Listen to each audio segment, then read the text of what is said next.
Happy Halloween and happy Dia de los Muertos. I want to share a quick book with you. Ta-da! About this holiday. And then today on the blog, I'll be talking about the altar behind me and my tribute to my 3-year-old nephew who died with Wilm's tumor. So I hope you'll run by the blog, Once Upon a Time, happilyeverafter.com, to check out the symbolism of this beautiful holiday. But this book is going to help give you a little background. If you haven't seen the movie Coco, or if you don't know anything about Dia de los Muertos, this should give you a little bit of background. This book is by Hannah Eliott, and it's illustrated by Jorge Gutierrez. And it's a board book, which I bought for Lucia so she would know a little bit about her Mexican culture. Because in the schools when I was teaching, I often set up an altar like this one. And I found that a lot of the kids are losing touch with some of the rich traditions of their Mexican culture. They may do some of the celebrations like Dia de los Muertos, but they don't really know why they're doing them. And so I thought it was important for me to carry on the tradition and explain it to them so they would have some idea why they do the things they do on October 31st, November 1st, and November 2nd, the Days of the Dead. At the end of October every year, a very special holiday begins. It is Dia de los Muertos, or the Day of the Dead.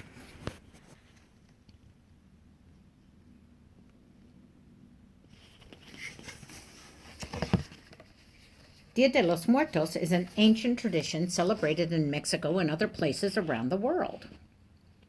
During this holiday, people take time to remember and celebrate family and friends who have passed away. Although it's called Day of the Dead, our celebrations last for several days. So that's something I need to remember. It's Dia de los Muertos and not Dias de los Muertos. But it is a 3-day celebration. With delicious food, brightly colored decorations, and festive parties, we honor the lives of the people we miss, including those who left us many years ago. So October 31st is actually the day for the angels, the angelitos, the little children angels, to come back to earth. So today is the day that we welcome the children. But before Dia de los Muertos begins, we must prepare, which is what I've been doing with my altar the last couple of days. Let's see. We bake a tasty sweet roll called pan de muertos, or bread of the dead. And it is so scrumptious. It has an orange, anise kind of flavor. It's very good.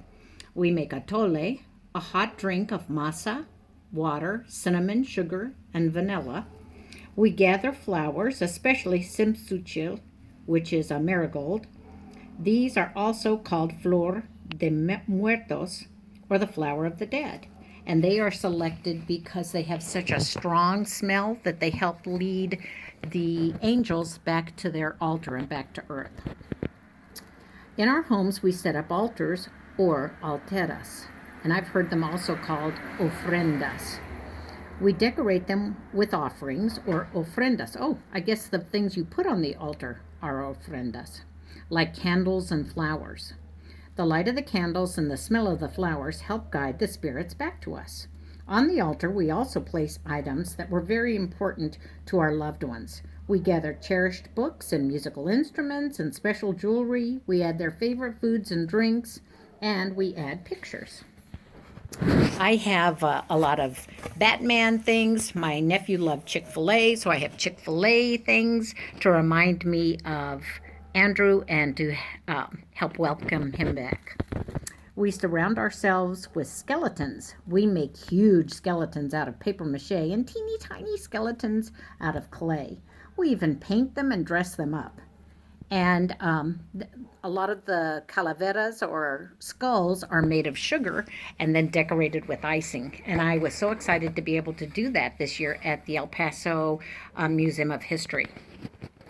We pose the skeletons doing silly things like playing the guitar or dancing or even taking a bath. Activities that they did in life. So with Andrew was so full of life. He would have been running and jumping and riding in his red wagon and jumping off of things and screaming, "To infinity and beyond!" Along with skeletons, we decorate our bakeries, schools, cemeteries, and other places in our communities with beautiful cut-out paper designs called papel picado and with skulls or calaveras. And I don't know if you can see behind me, I have some plastic papel picado, but it's very delicately cut tissue paper is the actual authentic or real papel picado. Mine is plastic because I used it for years and years at school, and it just held up better than the delicate tissue paper. But it represents the element of air, and it kind of moves in the breeze and helps to welcome the spirits. Many of these skulls are made out of sugar. They are embellished with colorful icings and designs. Some of the skulls have the names of our departed on them. Some even have our names on them. We do all of this to celebrate the beauty of life and death rather than mourn it. When I first learned about this holiday, I was working at a high school in downtown or central El Paso, and the kids were talking about preparing for Dia de los Muertos, and I thought, this is very strange that they are celebrating death. But I learned that it is not death they're celebrating life.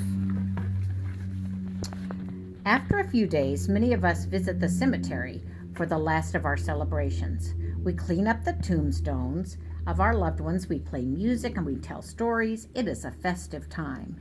And this is the part of the ceremony that many of the children that I've worked with remember doing with their families, but they weren't really sure why they were doing it. When Dia de los Muertos is over, we put away the skeletons and the skulls and the altars for another year. So I pack all of this up and I save it for Andrew for next year. And I always feel his presence with me, especially at this time of year. Of course, this is the time that he died. He died the day after Thanksgiving in November 2001. But the special holiday reminds us to enjoy life all year round. Don't you love that? And it reminds us to honor our loved ones. So tomorrow evening, I will change out some of the things on my altar that represent Andrew and sub in some things that represent my father's life and my father. And it will be the day that we welcome in the adult angels. This way, they stay in our hearts forever. I just think this is such a beautiful tradition. It's time for Dia de los Muertos, or the Day of the Dead. From flowers to sugar skulls, we must get everything ready to celebrate the cycle of life and honor our loved ones. I hope you'll be thinking of someone you love and miss very much, and you'll enjoy a happy Halloween and a happy Dia de los Muertos. Bye.